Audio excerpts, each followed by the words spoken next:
하늘에 계신 우리의 아버지여, 이름이 거룩히 여김을 받으시오며. 아멘.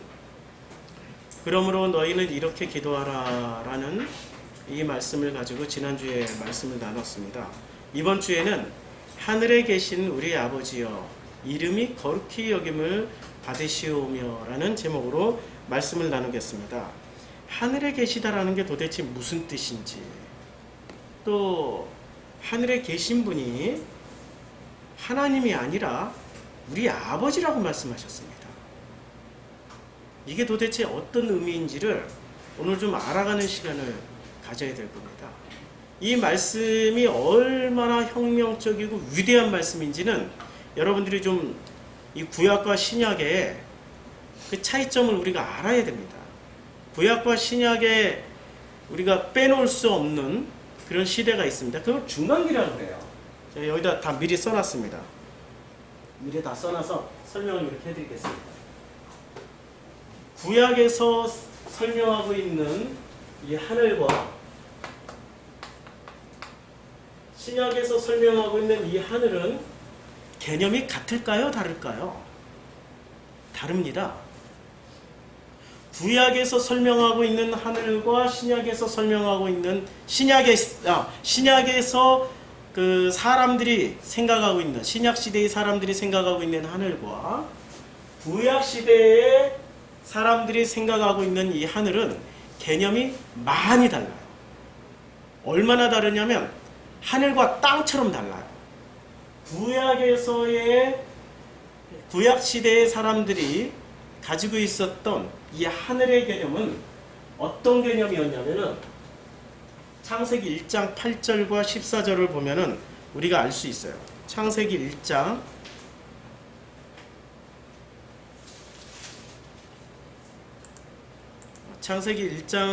8절에는 뭐라고 말씀하고 있냐면, 하나님이 궁창을 하늘이라 부르시니라. 저녁이 되고 아침이 되니 이는 둘째 날이라.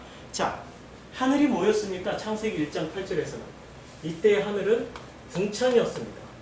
그렇죠? 우리가 보고 있는 그 하늘이 아니었어요. 궁창의 하늘이었어요. 맞죠? 그 다음에 이 하늘에다 뭘 놔두십니까? 1장 14절에 보면 이렇게 되어 있죠. 하나님이 이르시되 하늘에 궁창의 광명체들이 있어 낮과 밤을 나뉘게 하고 그것들로 징조와 계절과 날과 해를 이루게 하라고 그랬으니까, 이것을 오로 큰 빛 이렇게 했는데, 옛날 번역에는 뭐라고 얘기를 했습니까? 창세기 1장 14절에 해, 달, 별을 두었다라고 번역을 했어요. 사실 이렇게 번역을 해도 무방하지 않아요. 해, 달, 별들을 둔 거죠. 어디다 두었어요? 궁창이라는 하늘에 두었습니다. 그렇죠? 궁창이라는 하늘에 두었는데, 그럼 이 구절이 왜 이렇게 창세기 1장 1절부터 14절까지 왜 이런 구절을 특별히 넣어야만 했을까요? 이거 우리 알아야 돼요. 이 창세기를 읽었던 사람들이 누가 읽었죠? 유대인들이 읽었죠. 그럼 유대인들의 최초의 시초는 누구였습니까? 유대인들의 조상의 최초의 조상은 누구였죠? 아브라함이었죠. 자, 아브라함을 알아야 됩니다. 이 아브라함은 출신이 어디입니까? 갈대우르죠. 갈대우르는 한마디로 말하면 어느 지역입니까? 수메르 지역. 수메르 지역이고, 이 수메르 지역이 나중에 뭐로 바뀌죠? 바벨론으로 바뀌어요. 바벨론으로 바뀌는데, 이 수메르에서 가장 위대한 신은 누군지 아십니까? 위대한 신의 이름이 안이라고 합니다. 안 신이 제일 위대한 신이에요. 이때 당시에 수메르는 다신교 숭배였어요. 그래서 다신교 숭배라는 걸 어떻게 알 수 있냐면은, 수메르에서 살고 있었던 아브라함의 아버지가 직업이 뭐였습니까? 우상 만드는 사람이었죠. 우상 만들어서 파는, 장사하는 사람이었단 말이에요. 단이 이게 불안하게 돼 있어가지고 책 올려놓고 그냥 판때기 하나 올려놨더니 중심을 잘 못 잡고 갑자기 허리가 아파요. 예, 죄송합니다. 예, 뭐든지 다 지금 이 세팅이 좀 제대로 돼 있는 건 없어요. 어서 좀 이해를 좀 해주세요. 이걸 들고 다니면서 해야 될 것 같은 생각이 드네요. 자, 자, 이 수메르 지역에 종교는 다신교였습니다. 왜냐하면 아브라함의 아버지 데라의 직업이 우상 장사하는 사람이었단 말이에요. 우상을 만들어서 파는. 그러면 그 중에 굉장히 많은 신들이 있었는데 그 중에 최고의 신이 누구였냐면 안신이었어요. 그럼 이 안신이 했던 일이 무슨 일이었냐면 창조의 일을 했다라고 수메르 사람들은 고백을 합니다. 자, 창조의 신, 이 안신이 이제 이런 일을 했어요. 자, 그러면 이 안신 밑에는 어떤 신이 있었을까요? 해신, 해, 달, 별신이 있었습니다. 자, 해, 달, 별신이 있었는데 이 해, 달, 별신이 창세기 10장에 가서는 해, 달, 별신이 다 등장을 해요. 누구로 등장하죠? 니므롯을 중심으로 해서. 니므롯이 무슨 신이 됩니까? 니므롯의 아들 담무스가 있고 담무스를 낳은 부인이 있어요. 예? 이름이 뭐였더라? 제가 꼭 부인 이름을 잃어버려요. 예? 예, 세미라미스. 예, 아주 고맙습니다. 세미라미스라는 그러니까 니므롯이 태양신이 되고 담무스가 별신이 되고 세미라미스가 달신이 돼요. 이게 지금 해, 달, 별신이 그대로 창세기의 10장에서 다시 재현이 돼요. 그리고 이것을 누가 봤냐면 모든 종교가 다 받아버려요. 지금 이 복잡한 얘기 같죠? 아니, 실제로 우리 내부에 그대로 존재하고 있어요. 자, 이 하늘신. 그럼 해, 달, 별보다 높은 신이 누구예요? 안신이었어요. 그럼 아브라함과 그의 후손들에게 하나님이 당신을 이렇게 설명해 주시기 위해서는 요걸 그대로 수용을 하면은 되겠어요, 안 되겠어요? 안 되죠. 이보다 더 뛰어난 신이어야죠. 이걸 창조하신 신이 아니죠. 주님은 해달 별신을 창조하신 신이 아니죠. 어이구, 이거 오늘 큰일 날 뻔. 어이구, 죄송합니다. 이거 참, 이 임시방편으로 만들어 놨더니, 왜냐면 조금이라도 내가 키가 작아서 높아져야 여러분들 보시기에 부담 없으라고 10cm 높여놨는데 10cm 때문에 허리가 한번 삐끗했으니 이거 참, 이해를 좀 해주세요. 자, 이 해, 달, 별 신을 안신이 창조했다라고 얘기를 하는 겁니다. 창조한 건가요? 아니죠. 그쵸? 이걸 분리를 해내기 위해서 아브라함을 수메르에서 갈대 우르에서 빼내 오신 겁니다. 가르쳐 주시려고. 다르다고. 그래서 창세기 1장 8절에 궁창을 만들고 그 궁창도 진짜 하늘이 아니잖아요. 우주로 영원히 이어지는 그 영원한 하늘이 아니란 말이에요. 이게 궁창이라는 게 어떤 막이라는 거 그런 뜻이란 말이에요. 그럼 그 막에다가 해달별을 그냥 붙여놓은 거야. 그런데 이때 사람들은 이것을 신으로 숭배를 하고 있었어요. 해, 달, 별을. 그러면 해, 달, 별을 궁창에다 붙여놓았다라는 개념으로 창조를 했다. 그러면 이 창조주 하나님은 일단은 안신보다는 더 높은 거죠. 그렇죠? 굉장히 위대한 신이라는 것을 말씀을 해주고 있는 게 창세기 1장에 아주 치열한 보이지 않는 지금 하나님 설명의 싸움입니다. 성경에는 이런 게 너무너무 많이 들어있어요. 자, 그러면 이제 이 개념이 똑같은 본문인데요. 이제 이 하늘은 그러면 피조물이죠. 분명히 피조물이에요. 하늘은 신도 아니고 피조물이에요. 그런데 우리의 머릿속에는 뭐가 숨겨져 있냐면 하늘이 곧 하나님이야 라는 개념이 숨겨져 있어요. 그래서 하늘이시여라고 기도할 때는 하늘을 우러러서 기도하면서 그 하늘에 그 하나님께 기도를 하는 거죠. 우리는 누구처럼 기도하고 있었어요? 아브라함처럼 기도하고 있었습니까? 아니면 수메르의 바벨론 사람들처럼 기도하고 있었습니까? 수메르 사람들처럼 기도하는 거예요. 하늘을 인격화시켜서. 왜냐면 하늘이 광대하고 넓고 무한하다고 생각하니까 가장 힘 있다고 생각하는 그 하늘이란 존재를 끌어다가 나의 소원 성취, 나의 어떤 것들을 목적을 이루게 하기 위해서 하늘이시여라고 부르는 거죠. 그럼 이슬람은 지금 누구한테 기도하는 줄 아세요? 이슬람 깃발. 이슬람의 모든 국기나 이슬람 국가의 특징이 있어요. 이슬람 국가는 일단은 초승달을 그려. 그 다음에 별을 그려. 그리고 바탕색은 지들이 좋아하는 빨강색이야. 태양 빨강색. 달신 들어가 있죠. 초승달. 세미라미스 들어가 있죠. 별 단무스 들어가 있죠. 어이구 큰일 났네요. 이거 계속 이걸 아예 빼버려야 돼. 오늘은 이상하게 방향을 살짝 바꿨어요. 바꿨더니 완전히 엉망이 돼서 이렇게 그다음에 목공을 시켜서라도 바르게 좀 만들어 놔야 되겠네요. 예. 자, 님으로 지금 이게 이슬람에 한번 넘어지고 났더니 막 그냥 말이 헷갈리네. 이슬람의 기본 원형이 창세기 10장 님으로 신앙에 기초하고 있어요. 그리고 더 거슬러 올라가니 수메르 신앙에 기초하고 있죠. 그리고 이게 어디에 기초하고 있냐면 바벨론에 기초하고 있다라는 거죠. 그렇죠? 그럼 우리 지금 하늘에 계신 우리 아버지여라는 말은 굉장히 혁명적인 말이에요. 굉장히 혁명적인 말이에요. 자, 열왕기하 19장 15절과 역대하 32장 20절은 똑같은 내용의 똑같은 본문이에요. 그런데 달라져요. 뭐가 달라지냐면 이 중간기의 시작이 언제부터 시작합니까? 포로기 때부터 시작하죠.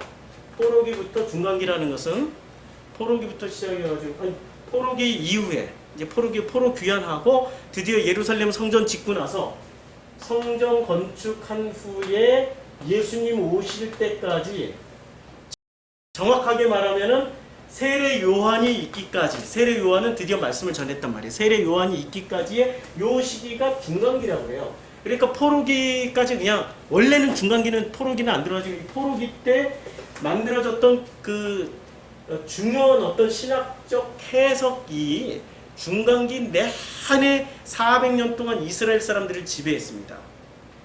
우리 조선시대 500년의 역사 동안에 우리가 만들어진 그 의식이 지금 우리의 의식으로 물려오고 있단 말이에요. 조선시대 시스템과 대한민국의 시스템은 완전히 다른데도 우리는 조선시대에 가지고 있는 조선시대 사고방식을 못 버리고 있어요. 400년 동안 이스라엘을 지배했던 중간기 시대의 사고방식이 이스라엘의 그대로 예수님 시대 당시에 그대로 지배하고 있는 거예요. 지금처럼 국가가 달라진 것도 아니야. 똑같은 이스라엘이었어요. 중간기 시대나 이때나. 우리는 국호는 달라졌잖아. 조선에서 대한민국으로. 그러니까 완전히 달라질 수 있는데 여기는 똑같아요 지금. 그러니까 달라질 게 하나도 없는 거야. 그대로 다 이어받은 사상이 뭐냐면 역대하 32장 20절과 열왕기하 19장 15절의 본문이 둘이 같은 내용을 설명하고 있습니다. 한번 본문을 볼까요? 열왕기하 15장 한번 찾아서 여기 열왕기하 19장 15절을 한번 읽어보겠습니다. 이게 이제 드디어 쳐들어왔어요. 히스기야 왕이 그것을 이제 막고 있어요. 근데 랍사게가 막 와서 여러 가지의 그 선전선동을 하고 있어요. 그랬더니 그 가운데서도 히스기야가 기도를 하고 있는 겁니다.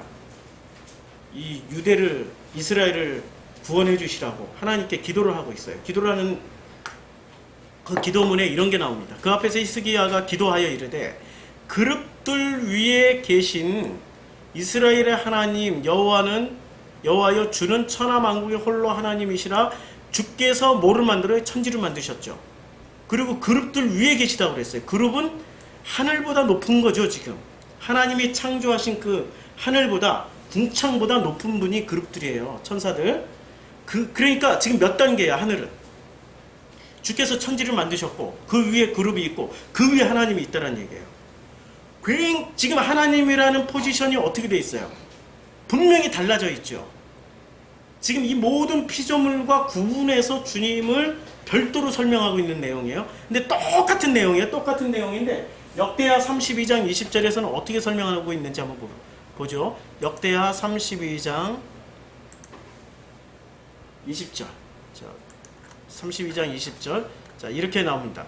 이러므로 히스기야 왕이 아모스의 선지자 이사야와 더불어 하늘을 향하여 부르짖어 기도를 하고 있습니다. 어디를 향해서 기도하고 있어요? 하늘을 시험해서 기도하고 있는 거예요, 지금. 엄청나게 뭐가 바뀌어 있어요. 하늘이 쉬어라고 기도하고 있는 장면이에요. 바뀌어도 굉장히 많이 바뀌어 있는 겁니다. 뭐가 바뀐 거예요? 구약 시대의 창세기적 해석이 바벨론 포로 시절에 어떤 변화가 있어가지고 뭐를 수용해버렸어요? 수메르의 종교적 해석학을 수용해버렸어요. 안신보다도 못하게 하나님을 만들어놨어요. 해신이라 하늘신이라고 해버렸으니 수메르의 안신보다도 못한 하나님이 돼버린 거예요. 지금 역대하는 포로기 이후에 쓰여진 거고 열왕기상은 포로기 이전에 쓰여진 본문이란 말이에요. 열왕기상하는 포로기 시대 때 어마어마한 변화가 있었던 거죠. 지금 이 중간기 때 가지고 있었던 유대인들의 신앙은 어디 신앙을 따랐겠습니까? 창세기 1장부터 포로기 이전의 열왕기 하의 신앙을 따랐겠습니까? 아니면 이 사람들의 신앙은 그 역대 하의 신앙, 이 에스라의 신앙을 따랐겠습니까? 에스라가 기록했죠. 에스라의 신앙을 그대로 수용해버렸어요. 그러면 예수님이 오셔서 어떻게 해야 돼요? 원위치로 복귀를 시켜줘야 되는 거죠. 그렇죠. 그러면 이때 당시에 이제 이 중간기 때의 사람들은 하나님을 어떻게 생각했어요? 하늘이 하나님이야. 가장 높은 분은 하나님, 하늘이야. 하늘이시여, 하늘이시여. 우리 그렇게 기도 많이 했다. 하늘이시여. 드라마만 보더라도 그런 제목도 있더라고. 드라마에 하늘이시여. 우리 한국 드라마에 뭐 기도할 때는 하늘이시여. 그 하늘이라는 한국 사람들의 개념과 지금 어디서 왔어요? 수메르, 전 지구적으로 똑같아. 수메르 신앙, 힌두교 신앙, 불교 신앙이 그대로 들어와가지고 우리 기독교의 용어가 하나님, 하느님 해버리니까 처음에는 하나님으로 들어왔죠. 하느님으로 들었죠. 하느님. 하느님으로 들어오니까 와, 우리가 믿고 있던 그 하느님이 맞네? 하고 그걸 수용해버린 거예요. 그러니까 우리는 샤머니즘 안에 수용이 된 기독교예요. 그걸 벗어나질 못하니 하나님에 대해서 기도할 때 하나님이 기도의 목적은 뭐죠? 우리가 지금 주기도문 배우고 있단 말이에요. 기도의 목적을 딱 하나로 말씀드리면 나는 죽고 주님의 뜻대로만 하는 거예요. 그게 기도하는 목적이에요. 기도의 목적이 내 뜻을 관철시키는 게 아니란 말이에요. 기도의 목적은 하나님의 그 뜻이 내 안에서 이루어져서 나는 죽고 주님만 살아나시는 거예요. 그게 기도의 본래의 목적이란 말이에요. 주기도는 전체 내용이 그거예요. 그런데 우리는 하나님을 뭐로 수용을 해버렸어요? 하늘신으로 수용해버렸으니 그 하늘신에게 우리는 빌어야 될 게 너무 많아.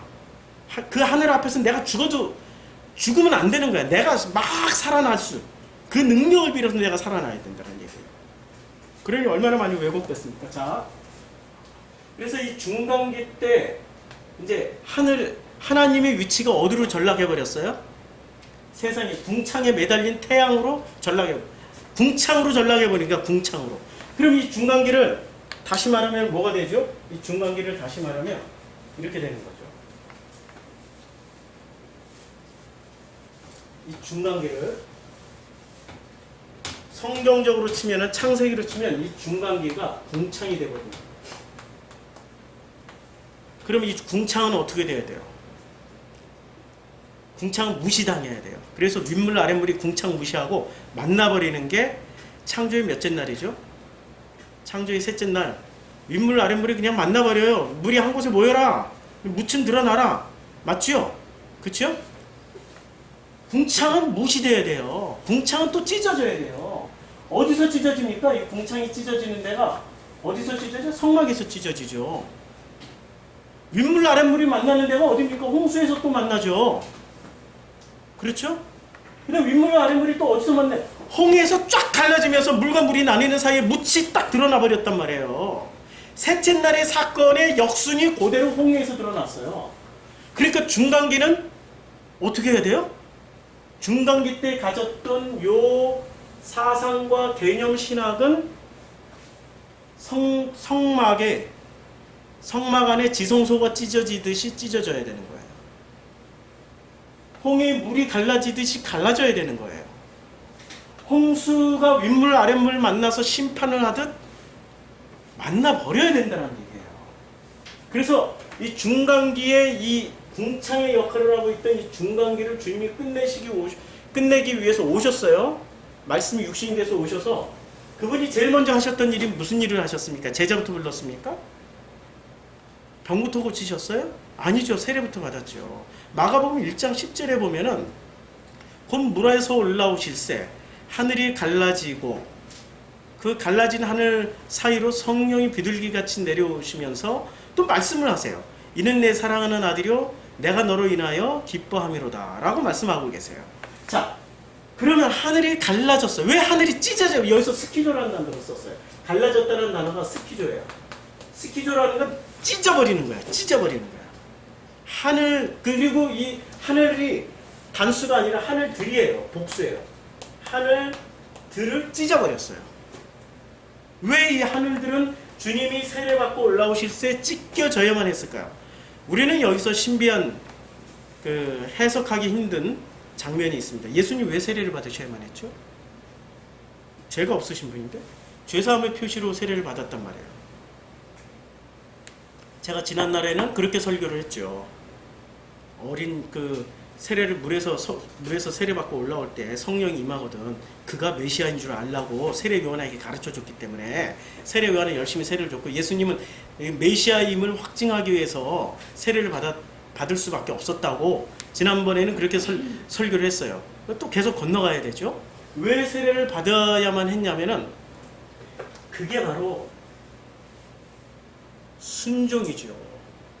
하늘들이 찢겨져 나가기 위한 순종이라는 거죠. 육신으로 오셨단 말이에요. 육신에 담기신 하나님이란 말이에요. 우리 안에, 우리하고 구조가 다를까요? 우리 안에는 무엇이 있죠? 하나님의 생명이 들어있죠. 그것을 생명이라고 부르죠. 창세기 2장 7절에 생명을 주셨죠. 그 생명이 담겨 있어요. 그러면 육신 안에 담긴 그 생명이 깨어나기 위해서는 우리가 어떻게 해야 되죠? 순종해야죠. 그거부터 해야 되는 거예요. 물속에 들어간다는 게 죽음 아닙니까? 물에 잠긴다는 게 죽음 아닙니까?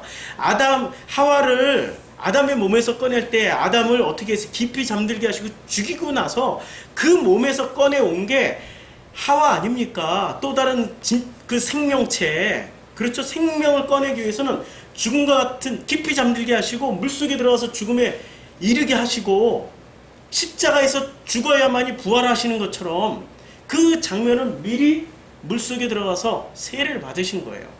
그 순종하심이 어떤 결과를 만들어냈습니까? 하늘들이 찢어졌다는 거예요. 하늘들이. 그럼 우리에게 있는 이 하늘들은 어떤 하늘들이죠? 이 하늘들의 정체를 알아야 돼요. 이 중간기 때 하늘들을 주님, 중간기 때 만들어놨던 이 두꺼운 하늘들을 마가복음 1장 10절에서 찢어버렸어요. 그리고 마태복음 6장 9절에는 어떻게 했습니까? 오늘 본문에 뭐라고 말씀했어요? 하늘에 계신 우리 아버지여라고 그랬어요. 그 찢어진 그 하늘에 우리 아버지가 있는데 더 놀라운 거는 이 하늘이라는 단어가 마태복음 6장 9절에도 나오지만 6장 10절에도 나와요. 근데 수가 달라요. 자, 마태복음 6장 9절에 하늘에 계신 우리 아버지와 할 때는 문법이 어떻게 되어 있습니까? 이거 복수로 되어 있단 말이에요. 복수로. 그런데 6장 10절에 보면은 어떻게 되어 있습니까? 이 하늘이. 자, 하늘에 6장 10절은 이렇게 되어 있죠. 6장 10절은 나라에 임하시며 뜻이 하늘에서 이루어진 것 같이 땅에서도 이루어지리다. 이렇게 할 때 뜻이 하늘에서 이루어진 것 같이 할 때는 이때는 복수예요, 단수예요? 단수죠. 그러니까 6장 9절에서는 복수를 쓰여졌고요. 6장 10절에서는 단수를 쓰여졌어요. 하늘들이 찢어져야 진짜 그 하늘, 하나님이 계시는 그 하늘에서 그 뜻이 임하는 거예요. 그러니까 하늘들은 찢어져야 돼. 누가 만든 하늘들이에요? 이 하늘들은, 복수의 하늘들은 누가 만들었냐면 중간기 때 사람들이 만들어 놓은 하늘들이라는 거죠. 그럼 이 하늘들이 뭐냐면은 성경 창세기 1장에 나와요. 벌써 창세기 1장, 2장, 3장이 다 나와요. 자, 하나됨이 모든 것이라고 말하는 분들이 계세요. 하나됨이 모든 건 맞아요. 맞아. 하나됨이 모든 거야. 그런데 그 하나됨의 방식에 문제가 있어요. 그 하나됨의 방식이 지식으로 내 노력으로 하나 되는 길을 가는 사람들은 반드시 섭취해야 되는 게 있습니다. 따먹어야 되는 게 선악 지식을 따먹게 되어 있습니다. 그런데 지식으로가 아니라 오직 하나님의 은혜로 말미암아서 하나가 되는 그 길을 가는 사람들이 있습니다. 그게 바로 생명의 길이라는 거죠. 이 하나됨은 최종 목적이 아니에요. 우리는 하나됨의 최종 목적은 하나 됐으면 모든 것이 완성됐다라고 그렇게 가르치고 그렇게 배워왔어요. 기존 교회하고는 또 다르게 많이 건너왔어도 그게 최종 목적이 아닙니다. 하나 되는 순간부터 시작하는 거예요. 그때부터 시작해서 영원으로 가는 거지 그게 완성이 아니에요. 끝이 아니라는 얘기예요. 그때부터 시작입니다. 하나됨은 하나님이 일하시겠다는 약속의 시작일 뿐입니다. 나의 노력, 내 모든 인간적 입장에서 하고자 하는 것들의 종말을 고하는 게 하나됨의 시작이고, 그때부터 시작되고, 그때부터 하나님이 하나님적으로 일을 하시겠다라고 약속해 주시는 그 시점이 하나됨입니다. 그러면 하나됨의 순간부터 나는 무슨 일이 벌어지죠? 하나님의 섬기심을 받기 시작한다는 거죠. 그런데 그 하나됨의 그 시작부터 하나님의 섬기심이 시작되면은 그 하나님의 섬기심이 우리가 기대하는 수준으로 이루어지지 않는다는 거예요. 우리가 기대하는 것은 무엇을 기대하죠? 나 잘되고 나 뛰어나게 되고 끝까지 나를 세우는 것을 원한다는 거죠. 그래서 하나됨의 시작이 나 잘되는 곳으로 가는 사람들은 아직도 여전히 어디에서 헤매고 있어요? 선악 지식에서 헤매고 있는 거죠. 그런데 하나됨의 그 섬기심을 통하여서 나는 죽고 끝까지 그리스도로만 부활하게 되는 사람들은 영생으로 이루는 거죠. 그 구분 잘 하셔야 돼요. 단어가 같다고 과정이 똑같은 거 아닙니다. 이 섬기심으로 주님이 섬기시는 목적이 뭐냐면 선악 지식으로 우리들을 처음에는 깨닫게 해주세요. 그리고 선악 지식으로만은 또 선악 지식을 우리에게 주셨고 선악 지식으로 깨닫게 해주셨어요. 그런데 또 다시 섬기시는 목적이 뭐냐면 선악 지식만으로는 절대 안 돼. 이것을 또 가르쳐 주시기 위해서 우리를 섬기시는 거예요. 그런데 인간의 대부분은 선악 지식이 전부이고 선악 지식으로 하나됨을 취해버렸어요. 그래서 자기가 아는 만큼 구원받고 아는 만큼 하나 되고 아는 만큼 진리가 된다라고 그렇게 가르치는 분들이 많으세요. 건너가셔야 되죠. 그분들이 나쁘다는 얘기 아니야. 그분들이 못 건너가고 있는 거예요. 건너가셔야 돼요. 건너가셔야 돼요. 못 건너가고 있는 분들이 상당히 심각한 거죠. 건너가지 못하고. 자, 이제 그림을 오늘은 칠판을 좀 이렇게 써놓은 이유가 많이 좀 쓰려고요. 자, 그러면 이 선악 지식은 뭐를 하는 거냐면, 자, 이 선악 지식으로는 이제 우리 선악 지식이 생겼단 말이에요. 선악 이쪽에 선악 지식, 십자가를 중심으로 해서 이쪽으로는 생명, 열매 이렇게 나눠본다면 선악 지식으로는 뭘 할 수 있냐면은 제일 먼저 선악 지식으로는 종교, 율법, 우리가 가지고 있는 어떤 형식들을 선악 지식은 폐지를 해줘요. 이게 진짜 필요한 겁니다. 이거 모르고 어떻게 우리가 잘 가고 있는지 못 가고 있는지 이거 구분이 안 돼요. 이거 필요한 겁니다. 필요치 않다는 얘기가 아니에요. 이때부터 시작하는다는 얘기. 이게 완성이 아니야. 완성은 죽고 부활했을 때 완성이 된다는 얘기죠. 선악 지식은 이 좌편에 있는 거예요. 생명은 이 우편에 있는 거고, 그래서 좌우를 나누는 거고요. 자, 선악 지식으로는 종교 율법을 폐하는 것을, 이 모든 형식을 폐하는 것을 알게 돼요. 그런데 이거 끝까지 이것만 주장하고 있으면 되겠습니까? 끝까지 이것만 주장하면 이게 진리라고 이게 전부라고 하면 안 되는 거지. 이게 시작일 뿐이에요. 시작. 종말은 있잖아요. 종말은 종말이지 완성이 아니에요. 그런데 그 종말의 시작의 징조들이 뭐죠? 여기에 그리스도 있고 저기에 그리스도가 있고 여기에 예수 있고 거짓 선지자와 이 거짓 그 거짓 것들이 막 난무한다고 그게 종말의 시작이라고 그랬단 말이야. 드디어 시작했어. 이게 끝이 아니야. 그러나 이게 끝이 아니라고 마태복음 24장 말씀하고 이게 끝이 아니야. 이게 드디어 시작이에요.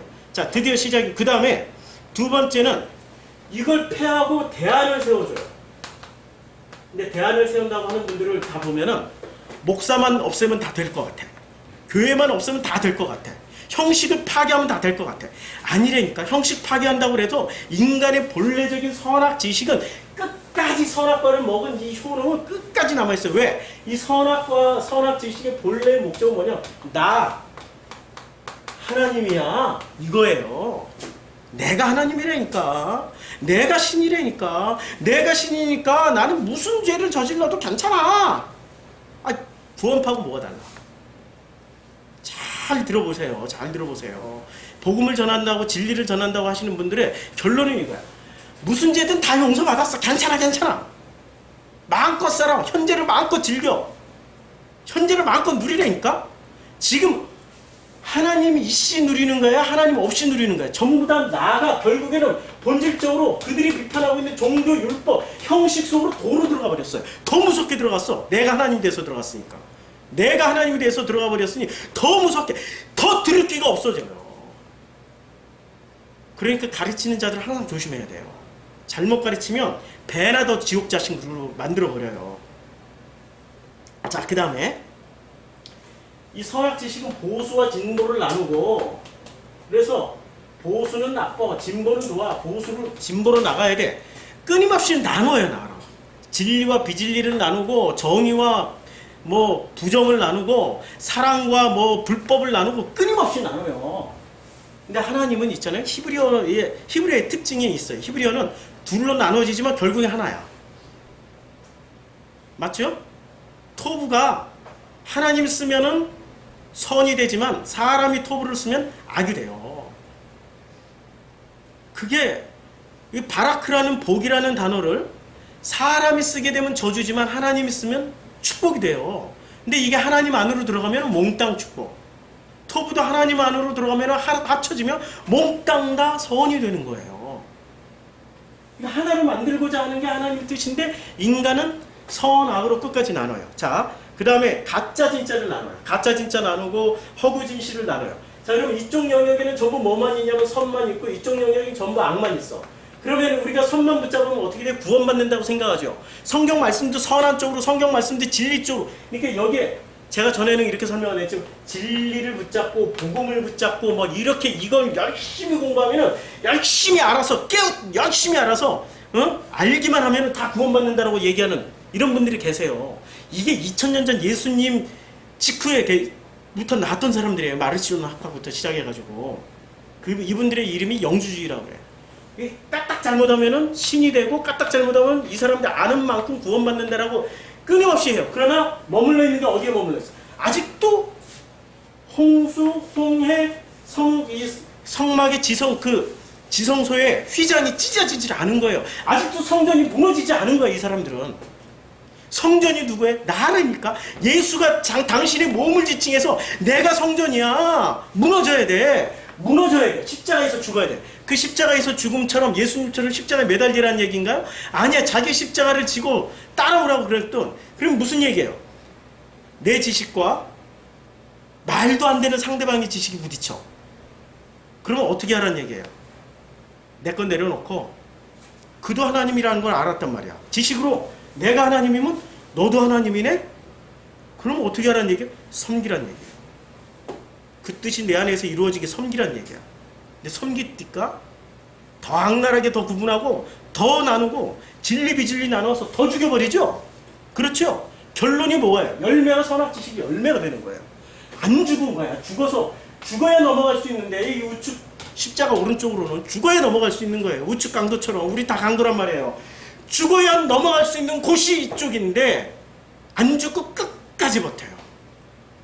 왜? 인간은 본래 전부 다 하늘들이 돼 있기 때문에. 자기가 하늘들이기 때문에.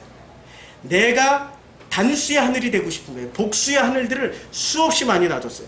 그 중에 마지막에 성경 진리 복음이라고 붙잡고 있는 거예요. 무섭죠? 이게 바로 인간의 본래적 욕심입니다. 자, 그래서 이 선악지식이라는 것을 우리가 구분을 잘해야 돼요. 선악지식은 이런 거죠.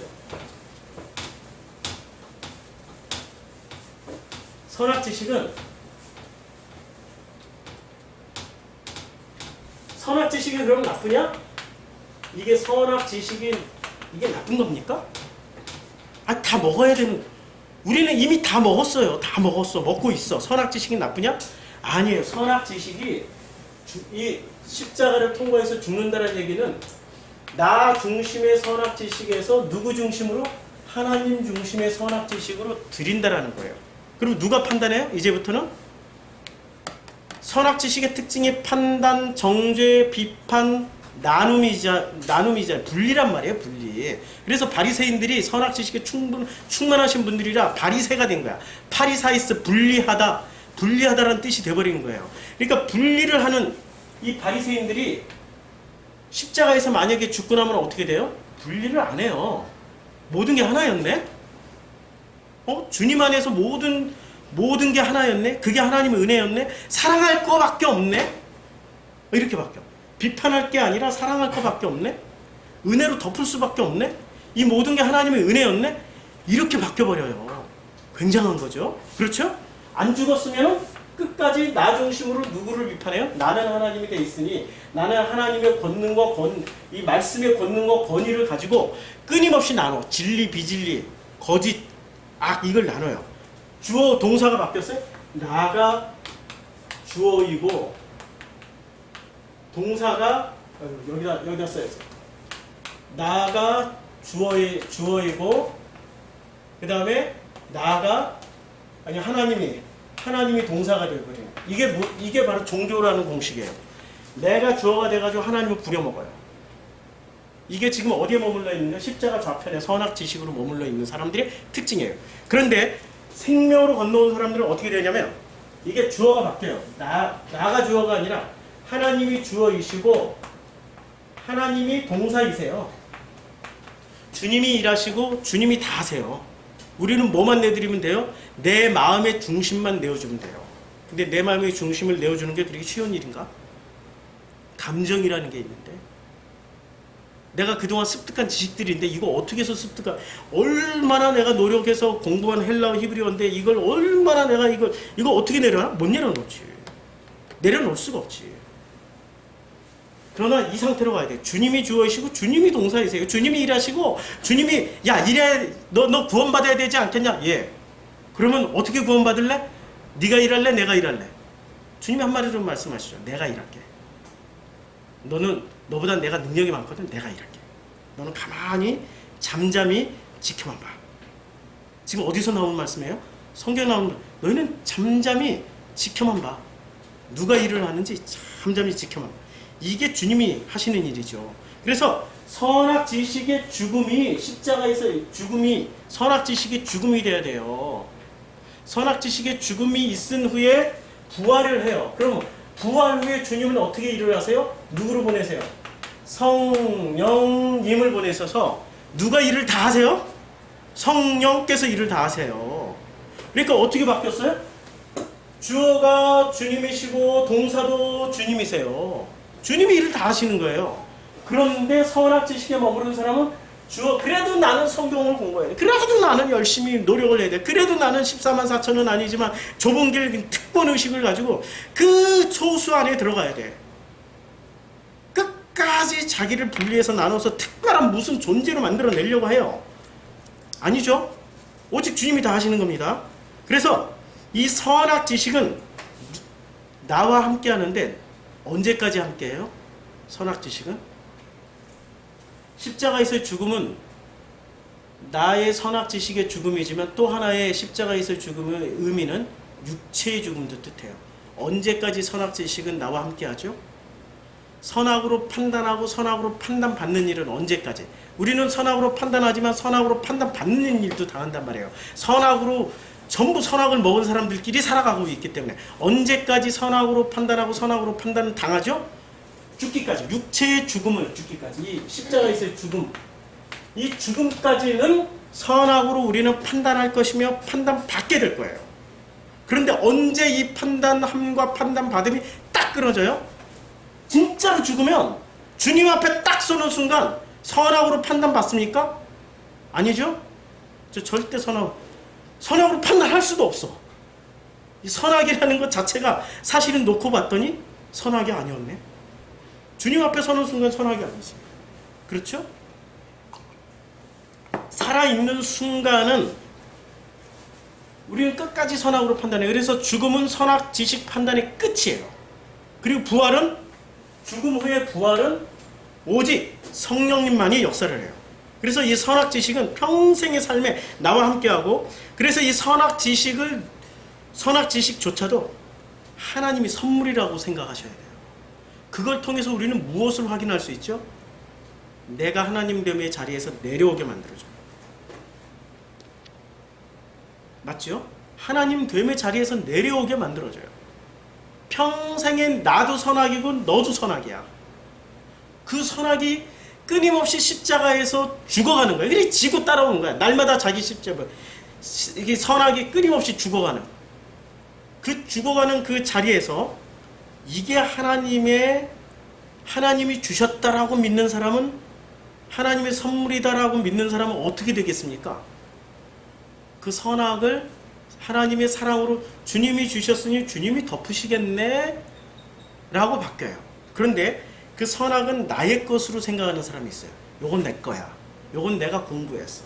요건 내가 취한 지식이야. 요건 내 경험상 이거는 진짜로 맞아. 반드시 이렇게 해야 돼 라고 하는 사람들은 그게 저주가 되어버려요.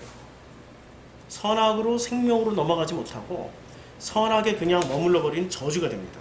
자, 삶의 여정이 선악의 여정임을 아는 그 성도님들은 나의 주권을 주님께 드림으로 오직 주님만이 주인 되게 하는 일을 하게 돼요. 그런 삶을 살게 돼 있어요. 그런데 선악을 자기 것으로 생각하는 사람은, 그래서 그 선악을 끊임없이 버리려고 하고 끊임없이 멸하려고 하고 선악을 끊임없이 어떻게 성급하게 그냥 하나됨으로 이렇게 완성이 돼서 나는 이제 더 이상 선악이 아니고 난 생명이야, 사랑이야 라고 선포를 해버리는 순간 그 사람의 본질은 뭐예요? 회칠한 무덤이지. 겉은 번지르르 할지 몰라도 속에는 여전히 선악이 들어있는 존재인데 그게 회칠한 무덤이에요. 결코 우리 목숨이 끊어지기 전까지는 안 없어져요. 그래서 주님이 우리를 섬기시되 어떻게 섬기세요? 내가 원하는 방식대로 섬겨주시는 게 아니라 전쟁을 치르면서 섬겨주세요. 나를 죽이면서 섬기세요. 끊임없이 이 선악 지식이 잘못됐다는 것을 나를 홍수 속에 밀어넣고, 나를 홍해 속에 밀어넣고, 나를 성막에 그 지성소 휘장 찢듯이 찢어버려요. 이게 하늘들이 찢겨지는 사건들이에요. 그 가짜의 하늘들. 그게 진짜 하나님이 아닌데 우리가 붙잡고 있는 그 수많은 두꺼운 그 가짜들의 그 선악이라는 그 선악 지식이라는 가짜들을 주님이 끝까지 찢어주세요. 물에서 올라오실 때 찢어버리듯이. 그래야 비로소 단수의 하늘이 보여요. 그런데 그 단수의 하늘에 누가 계세요? 그 복수의 하늘에 있는 것처럼 생각되지만, 자, 굉장히 어려운 얘기예요. 이게 제가 잘 전할 수 있을런지 모르겠네요. 그렇죠? 이게. 그러면 선악은 뭐가 되어 있어요? 선악이 성경에서 지금 표현한 그대로 이게 바로 복수의 하늘들입니다. 복수의 하늘들. 이 선악 지식이 이게 하늘들이에요. 하늘들. 이건 반드시 찢어져야 돼. 이게 찢어져야 드디어 뭐가 들어요? 성령이 임하셨죠. 주님이 물에서 올라오실 때 성령이 비둘기처럼 임했으니까 성령이 임하셔서 성령이 뭐를 확증시켜 주세요? 아들임을 확증시켜 주시고 내가 너로 인해 기쁨을 확증시켜 주세요. 성령이 확증시켜 주신 거죠. 내가 확인하면서 가는 길이 아니란 말입니다. 왜 자꾸 내가 확인하면서 가려고 그래? 그 영역은 주님 영역이지. 왜냐하면 내가 이 하늘들을 많이 가지고 있으니까. 그러면 이 하늘들은 나쁜 것들인가 좋은 것들인가? 질문할게요. 이 시점에 대답을 한번 듣고 들어요. 나쁜 거예요? 좋은 거예요? 이 하늘들이. 이렇게 묻는 것 자체가 지금 선악 지식으로 묻잖아요. 그치요? 어쩔 수 없이 우리는 살아있는 동안에 못 벗어나요. 그럼 이 선악이, 다시 한번 물어볼게요. 이 선악이 그러면 나쁜 거예요? 좋은 거예요?가 아니라 이 선악이 하나님 보시기에 좋으신 겁니까? 안 좋으신 겁니까? 당연히 좋으신 거지. 그런데 그것을 왜 좋고 나쁜 거로 나누고 있지요? 나누는 존재가 누구죠? 나라고. 사람이라고. 왜 자꾸 나눠? 주님은 보시기에 좋다라고 했는데, 그러면은 이 선악지식은 주님 보시기에 좋았더라고 했지만 이것을 통해서 왜 좋았다라고 그랬어요? 가짜의 하늘들을 많이 섬겨본 사람들은 가짜의 하늘들이 얼마나 무기력한지 알아요. 얼마나 그걸로 인해서 괴롭고 해답이 없는지, 찾아가는 그 미로 같은 길인지를 깨닫게 된다고요. 그 가짜의 하늘들을 통해서. 그래서 그 하늘들이 찢겨지길 원하는 사람들이 있어요. 제발 이게 답이 아니에요. 제발 좀 이거 벗어나게 해주세요. 그게 아이테오 기도예요. 그러면 주님이 아이테오 하는 순간 어떻게 해요? 프로슈크마이로 오셔서 다 해결해 주세요. 제가 87년도 1월달에 거듭남의 체험을 했는데 어떻게 거듭남을 했을까? 거듭남의 체험을 했을까? 늘 그게 궁금했었어요. 근데 최근에 그 문제가 풀렸어요. 간절히 원했어요. 제가 진짜로 그 하나님을 만나기를 간절히 원했어요. 그때 수준으로. 지금의 수준이 아니고 그때 그 수준이라도 간절히 진짜 하나님 살아계심을 알고 싶고, 하나님의 그 은혜가 뭔지를 체험하고 싶고, 예수 그리스도가 누군지를 진짜 알고 싶었어요. 그리고 막 금식도 했어. 기도도, 철야기도도 가고, 기도원도 생전 처음, 기도원이라는 데도 가봤어요. 생전 처음 금식해 봤지. 생전 처음 기도원 가봤지. 생전 처음 그렇게 간절히 부르짖어 봤지. 산기도, 기도원 가서 또 산기도까지 갔어. 옆에서 바스락만 하면 무서워. 어머나 하면서도 기도했어요. 겁나고 무서워도 기도했어요. 그런데 그때 그 순간 온 게 아니라 한 달인가 두 달 후에 주님이 응답을 주셨어요. 반드시 주시더라고요. 요번에 우리가 또 믿음의 형제들과 나눴던 시간이 있었는데, 이렇게 그분들도 이렇게 거듭남의 체험을 하셨던 분들과 제가 나눴어요. 공통점이 있더라고요. 간절히 구했더니 다 받은 거예요. 주님은 있잖아요. 내가 일을 하면은 주님은 팔짱 끼고 구경하세요. 그래, 네가 선악의 에너지가 얼마까지인지 한번 보자. 이게 이 사건이 바벨탑 쌓는 사건에 주님이 내려오셔서 팔짱 끼고 구경만 하셨어요. 간섭하셨나요? 구경하시고 난 후에 그 하나님들끼리 토론을 했어. 이것들이 하고자 하면은 못하는 게 없겠구나. 그리고 언어를 흩어버리신 거죠. 최후에는 주님이 일을 하시지만 그 전까지는 어떻게 하세요? 내버려 두신다니까요. 바벨탑 쌓을 때까지 내버려 두세요. 내버려 두세요. 그게 저주죠. 주님이 간섭하시는 게 축복입니다. 그러면 주님이 일을 하시게 하려면 어떻게 해야 돼요? 간절히 사모하셔야 돼요. 정말 내 안에 성령이 계십니까? 그럼 기도하세요. 그 주기도문의 목적이 그거예요.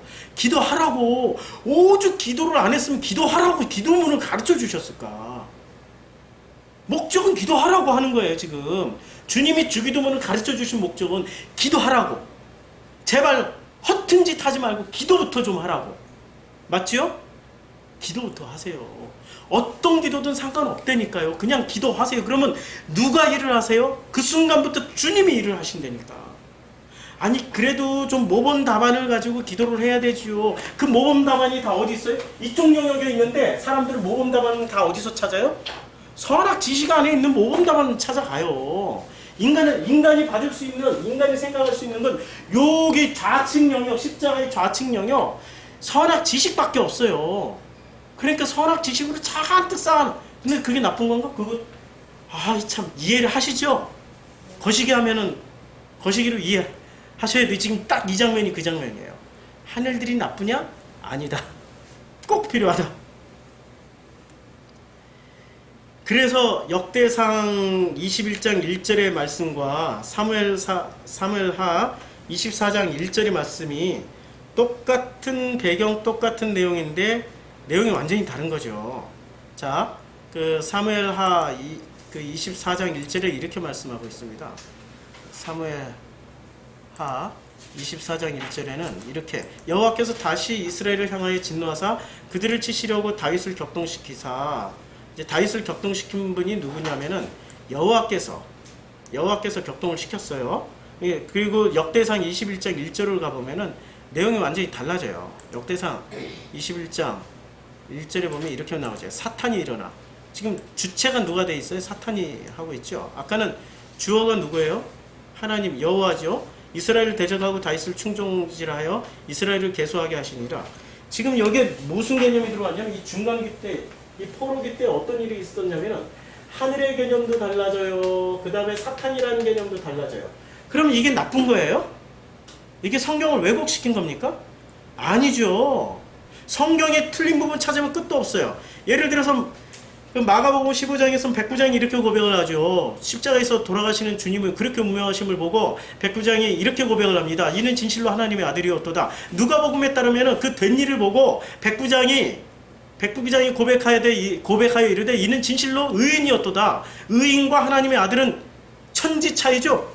창조주와 피조물의 차이인데 근데 성경이 다른 건가? 틀린 건가? 아니죠. 그쵸? 지금 그런 관점에 지금 하늘이라는 개념도 바뀌었어요. 사탄이라는 개념도 바뀌었어요. 이 포로기 이후에 중간기 때 완전히 바뀌어서 내려왔어요. 그럼 왜 이렇게 하나님이 다른 개념, 틀린 개념, 이 그 바벨론의 이 수메르 문화의 그 해석을 그대로 들어오게 허용을 하게 했을까요? 선악지식으로는 안 된다라는 것을 설명하시기 위해서. 그래서 이 중간기에는 하나님 말씀이 있었어요, 없었어요? 없었기 때문에 중간기예요. 선악지식으로는 절대 하나님 말씀이 임할 수가 없다라는 것을 가르쳐 주시기 위해서 중간기 짧게도 아니고 400년 동안을 암흑으로 보내게 하셨어요. 선악지식으로 안 돼! 라고 말씀하시기 위해서. 그럼 선악지식 안에 들어가 있는 게 뭐죠? 우리가 살면서 생각하는 모든 것이 선악지식이야. 우리가 성경 읽고 은혜 받고 해석했고 다 선악지식이야. 이해가 되세요? 그게 죽어야 비로소 부활로 넘어간다는 얘기예요. 내가 붙잡고 있는 그 해석들. 이게 광고 시간에 참여하신 분들이 이해가 빠른데 광고 시간 지나서 오신 분들이 이게 이해가 안 돼. 그래서 광고 시간 들었더니 이해가 좀 쉽지요. 내가 알고 있는 그 모든 선악 지식의 경험, 결론들이 전부 뭐였냐면 하늘들이었어요. 그게 그 하늘들이 찢어져야 돼요. 그래서 주님이 오늘 하늘에 계신이라고 말할 때 뭐가 찢어진 결과예요? 세례받고 올라오신 다음에 말씀하신 거란 말이에요. 그 하늘들이 찢어졌기 때문에 그 하늘은 어떤 하늘이에요? 복수의 하늘들이 아니고 단수의 하늘, 진짜 하나님이 존재하시는 그 하늘에서 계시는 그분이 누구예요? 우리의 아버지라는 거예요. 그러면 하늘들 안에 있는 하나님은 우리의 아버지인가? 그건 우리의 아버지 아니야. 하늘들 안에 있는 하나님은 우리의 아버지가 아니고 그분은 누구세요? 그냥 하나님이야. 신이란 뜻이죠. 신. 그냥 신이에요. 그 신을 위해, 그 신에게 이 신 하나 붙잡고 그 하늘들의 어떤 거 하나 붙잡고 구원 받았네, 뭐 진리네, 비진리네, 뭐 우리는 완성됐네, 하나 됐네. 건너가셔야죠. 그치요? 건너가셔야 됩니다. 머무르지 마세요. 제가 이렇게 설교하고 다음에 또 어떻게 설교할지 몰라요. 건너가셔야 된다니까요. 본질로 자꾸 건너가셔야.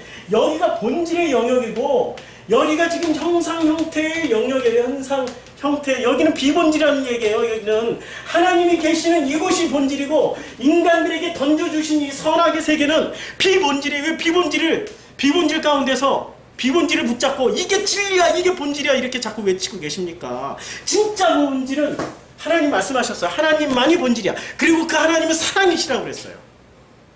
사랑만이 본질이란 말이에요. 사랑만이 전부예요. 이게 하나님이에요. 자, 그러면 우리 주님은 그 하늘에, 여기는 땅 성전을, 굉장히 복잡하죠. 막 지저분하죠. 좀 지우고. 어제 백목을 다시 샀더니 참 유용하게 잘 쓰여지네요. 이 본질은 안 지워지고 가짜들만 지워지네. 본질은 안 지워지고 가짜들만 잘. 네. 자, 좌측에는 자기 부인으로 해서 오직 하나님으로 건너가셔야 됩니다. 십자가가 이런 의미예요.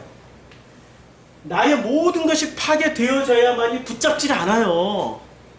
제가 아들 살아있었으면 얼마나 아들 기대하고 살았겠어요. 요놈이 서울대 이제 졸업했겠다. 인맥도 있겠다.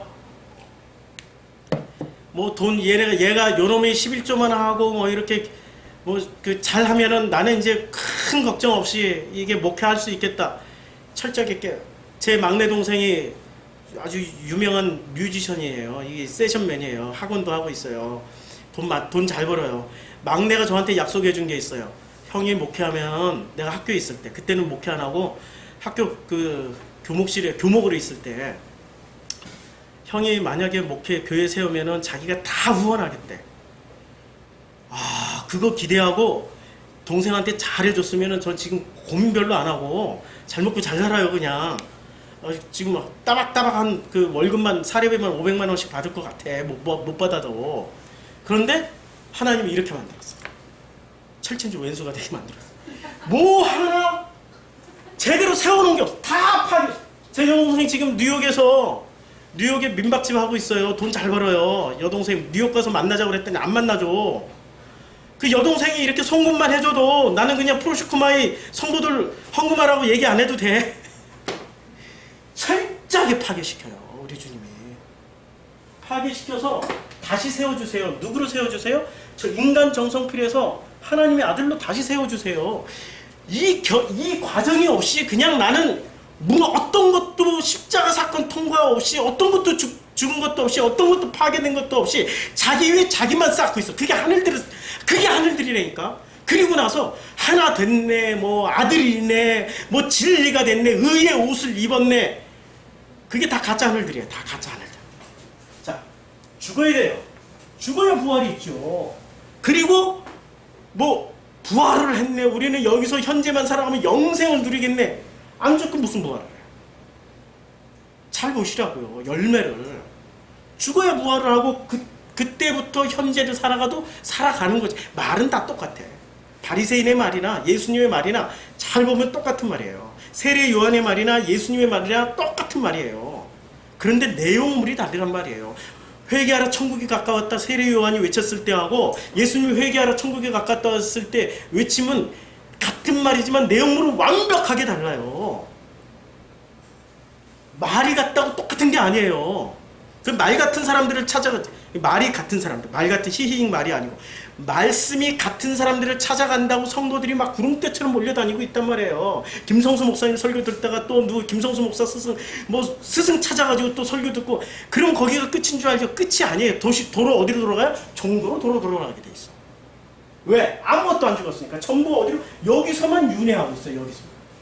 여기서만 그게 윤회라고 그러는 거야. 여기서만 윤회하고 있어. 건너가야 된다니까. 자, 그 다음에 땅 성전이 무너져야 뭐를 세워줘요? 하늘 성전을 세워주세요. 그쵸? 그게 성령의 전이 된다는 얘기죠. 아무것도 죽지 않고 자기 죽음 없이 도대체 무슨 열매를 따먹으려고 그래? 자기 죽음 없이는 선악 지식이 열매만 먹게 돼 있어요. 자기 죽음이 있어야 되는 거죠. 제가 목회 지금 2라운드, 프로슈크마의 2라운드 제가 바뀌어가고 있습니다. 1라운드에서는 누가 무슨 말을 해도 안 넘으면 그만이지 뭐. 우리 서로 얼굴 안 보면 그만이지. 사랑이라는 요만큼도 없었어요. 마음은 사랑한다고 그랬지만 행동이 안 따랐어요. 나부터 죽는 거더라고요. 내려지는 거더라고요. 1차 때는 제가 신방도 안 하고 전화도 안 했어요. 왜냐면 뭐 말씀이 좋으면 알아서 오겠지. 배짱이 있었어. 그 배짱이라고 그러죠. 선악지식은 배짱을 갖다 줘요. 아는 만큼 배짱이 생기는 거거든. 지식만큼 노하우가 생기는 거거든. 아니더라고요. 건너가서 보니 오직 이 영역은 개척에서 만들어 나가는 영역이에요. 누구랑? 하나님의 그 광대하고 영원 무궁한 그 영역을 주님과 함께 한 걸음 한 걸음 내디뎌 가는 신비의 지역이에요. 이 지역은 여기는 다 아는 지역이야. 그냥 아는 만큼 확신 생겨. 여기는 알면 알수록 부족한 세상이에요. 알면 알수록 정말 우리 주님 놀라우시다. 참으로 놀랍다. 이러면서 가는 게 이 길이란 말이에요. 주기도문의 첫 시작은 하늘과 하나님을 분리함으로 시작을 했어요. 하늘은 장소에 불과해요. 그 하늘들에 계신 하나님이란 뜻이에요. 그 하늘들 안에 계신 우라노스, 엔호 우라노스라고 그랬으니까 하늘들 안에 계신 하나님인데 그 하늘들이 이제는 장소예요? 아니면 우리가 가지고 있는 선악 지식들이었어요? 선악 지식들. 그러면 하나님은 지금 또 어디에 계셔? 이래서 성경이 무지무지 어렵습니다. 이래서 성경은 있잖아요. 그래서 우리 머리는 이해할 수가 없어요. 이거 깨닫는데 제가 지금 50년이 넘게 걸렸어요. 자, 하늘들이 이게 장소 개념으로 성경에서는 쓰여졌어요. 장소, 하늘이라는 어떤 궁창, 또 저 높은 곳 어떤. 그런데 이 장소가 의미하는, 이 하늘들이 의미하는 이 장소는 또 속뜻은 또 뭘까요? 이게 속뜻은 내가 가지고 있는 선악 지식이란 말이에요. 선악 지식들. 그러면 주님은 이 하늘 안에 계셔. 지금 이해하세요? 지금 6장 9절이 쇼킹한 거예요. 그러면 하나님은 어디 계세요? 내가 가지고 있는 선악 지식 안에 있다니까? 그럼 선악 지식이 나쁜 거예요? 그러니까 선악 지식부터 먹으라고 그럴 때 하나님이 안 말렸어요. 안 말렸어. 먹지마 하고 강제로 말릴 수 있는데 안 말려버렸어요. 이거부터 시작하는 거예요. 그러니 하나님 보시기에 좋았더라. 그럼 교회가 지지고 볶고 싸우고 터지고 사랑 없음으로 분열하고 그게 나쁜 건가? 교단이 지금 뭐 장로교는 300몇 개 갈라졌고 막 교단은 아니고 그것 또한 하나님 보시기에 좋았더라. 왜? 그 안에 하늘들 안에 누가 계세요? 지금 하나님이 계시다라는 거예요. 혁명 아니에요? 이게 혁명이죠. 시스템을 두드러 엎어버리고 목사를 폐지해버리고 이게 혁명이 아니라 우리가 폐지해야 될 그 안에 하나님이 계시다니까. 놀라운 일이에요. 지금 우리가 폐지해야 될. 그럼 내 가정을 한번 들여다봅시다. 내 가정 안에 하나님이 계세요. 저 속삭이는 저 사춘기 팔팔 뛰는 말 같은 내 아들 딸들에게 하나님이 계세요. 저 그냥 진짜 직장 끝나면 바로 와서 설거지라도 좀 하지 끝까지 집에 안 들어오려고 버티다가 만땅이 돼서 들어오는 그놈의 새끼 그 안에도 하나님 그 하늘들 안에도 하나님이 계시다니까. 그런데 그분들이 하나님이 아니 그 안에 계시기만 할 뿐이야. 주님은 그치요? 구분 잘해야 돼요. 그분들이 하나님이 아니에요. 그 안에 계시기만 할 뿐이야. 하늘에 계신. 그런데 하나님이 아니라 그것을 신으로 보는 사람들은 뭐라고요? 영주주의자. 그런데 그분들이 누구예요? 나의 아버지. 나의 아버지는 무슨 일을 하세요? 나를 가르쳐 주시잖아요. 나를 키워주시잖아요. 나를 양육해 주시잖아요. 그래서 제가 결혼식에 비유해서 그렇게 했단 말이에요. 결혼하는 순간부터 그분이 나의 선생님이라고. 내 신랑이 나의 선생님이고 내 아내가 나의 선생님이고 내 자녀들이 나의 선생님이고 그분들이 나의 아버지의 역할을 하신다니까. 나를 먹여주고 입혀주고 재워주고. 왜? 그분들 때문에 하나님이 물질을 허락해 주는 것이 나 때문에 허락해 주는 게 아니라고. 왜 자꾸 나 때문에 이래라고 자기 자신을 축켜 세워요. 내가 기도해서 응답받았다고, 내가 기도해서 사업 성공했던, 내가 기도해서 어디에 취직했다고, 내가 기도해서 자녀 좋은데 잘 됐다고. 아니라니까. 그분들 때문에 나가 이런 호사를 누리고 있다라고 주님이 가르쳐 주시고 계시는 거예요. 그래서 하늘들 안에 계신 우리 아버지라고 말씀하시는 거예요. 하늘들 안에 계신 우리 아버지. 놀랍지 않으세요? 이 모든 선악 지식들 안에 계시는 우리 아버지세요. 그 아버지를 만나시래요. 그 아버지를 만나시라고요. 그게 제 소원입니다. 허탄한 지식 안 따라가도 그렇게 어렵게 가는 길이라면 누가 구원을 받을 수 있겠어요? 구원받을 자가 누가 있어? 헬라 히브리어 다 공부해야만이 구원받을 수 있나요? 아니라니까. 간절히 바라고 간절히 원하고 내 안에 계신 그 아버지, 내 가족과 함께 계신 그 아버지, 우리 아버지라고 그랬죠. 우리 아버지, 나의 아버지, 너희 아버지, 내 아들의 아버지, 내 남편의 아버지. 우리 아버지를 만나기만 하면 되는 거예요. 그러면은 그게 건너가시는 겁니다. 얼마나 쉬워요? 간단하죠? 그런데 이 간단한 것이 결코 만만치 않습니다. 그 하늘들이 있어야 되고 그 하늘들이 또 찢어져야 돼요. 하늘들을 알아야 돼요. 이래서 제가 지나왔던 그 모든 길에 수많은 목회자들, 참 이렇게 보면은 어떻게 보면은 불쌍하신 분들, 또 어떤 분들은 굉장히 축복을 많이 받으신 것처럼 보이는 분들. 그러나 다 건너가셔야 될 존재들인 거죠. 저도 마찬가지예요. 건너가야 될 존재 중에 하나예요. 왜냐하면 만 명면 만 명 다 해석이 다 달라요. 주님과 사귀면서 주님과 함께 가는 길이지 누구의 해석으로 건너가는 길이 아니에요. 주님이 직접 오셔서 나의 하늘들을 찢어버리시고 당신이 직접 주시겠다라는 얘기거든요. 그래서 성령이 우리 각자 안에 다 들어오셔서 임하시는 겁니다. 그게 복음입니다. 기도하겠습니다.